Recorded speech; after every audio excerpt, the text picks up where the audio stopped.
Welcome back, everyone. Well, the holidays are all over. We wrapped up all of our cookie bacon for the season.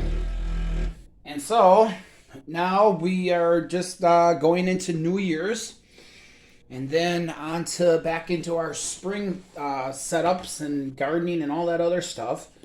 So I wanted to show everybody today's video, and this is it right here. This here, I'll bring it up a little closer so you can see it. This here is our version of our hot crab dip. Now, if you're looking for a recipe that is real simple, real easy to make, by all means, go ahead and give this one a try because this one is really, really good. It's basically a crab cake in spread form, and it is really delicious. So let me tell you how we did this. Now, you can do this in a stand mixer or you can do it by hand. The only thing is that if you do it by hand, you have to make sure the cream cheese is, completely softened. Otherwise, if you really want to make sure it's mixed well, do it in a stand mixer. It's a lot easier to mix and incorporate, get everything incorporated. So the recipe for this one is 1 8-ounce box of cream cheese, a half a cup of mayo, 1/2 cup of sour cream, 12 ounces of crab meat, and we just used the canned version of the crab meat we get from our local store.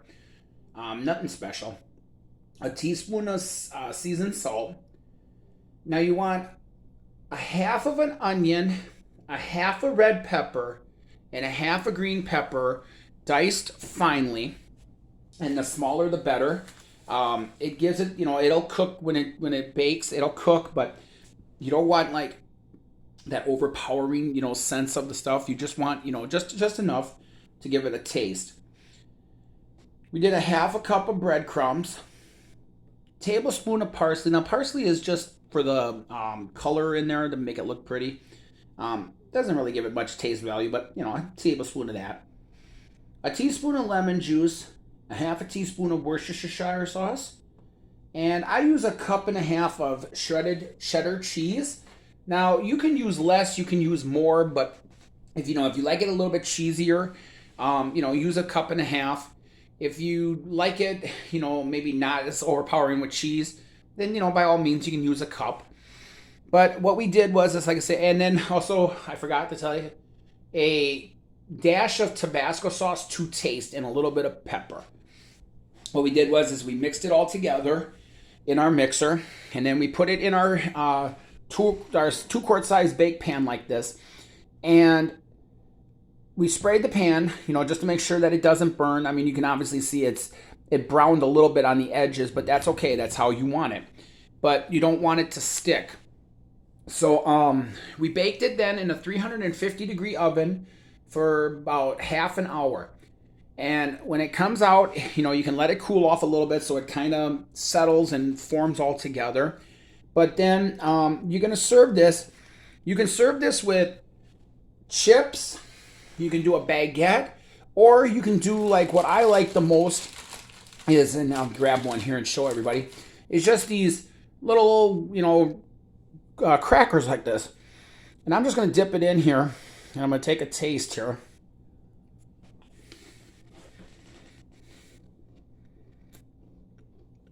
You taste, again, it tastes just like you took a crab cake and just turned it into a dip form. You taste the onion, you taste the pepper, the crab, and the sour cream and all that, everything gives it a really nice texture, gives it a really nice flavor.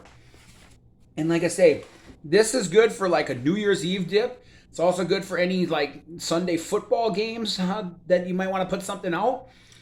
And the nice part about this is that this here was made in the oven. You can also make this in the crock pot. What you do is put all your ingredients into your crock pot. Turn your crock pot on low for 2 hours. And after the 2 hours, mix it all together. And if the cream cheese still isn't really like soft enough yet. Let it go for a little bit more, but you want to be able to, mix it all together, and you'll get the exact, same thing. We tried both ways. We tried it in the crock pot, and we tried it in the oven. And me personally, by far, I like it better like this. And the only reason why I like it like this is because it gets hot. It has an even, heat baking distribution. But then the nice thing is that when this gets towards the end of the baking time at like 30 minutes, I turn the broiler on and let it even get like more of a golden brown on top. So you get that crustiness, but it gives it like a really good taste in it. Like I say, it is really good.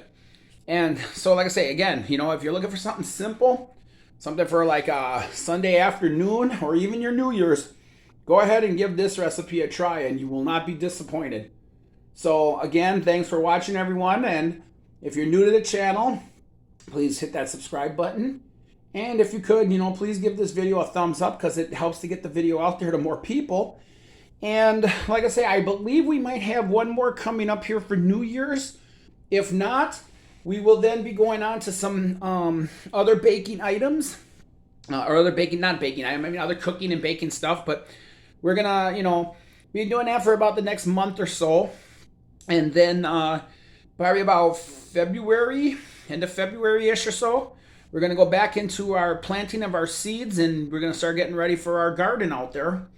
So I'm looking, like I say, really looking forward to, sharing that with everybody and showing everybody how to do that. So, all right, everyone. Well, take care, stay safe.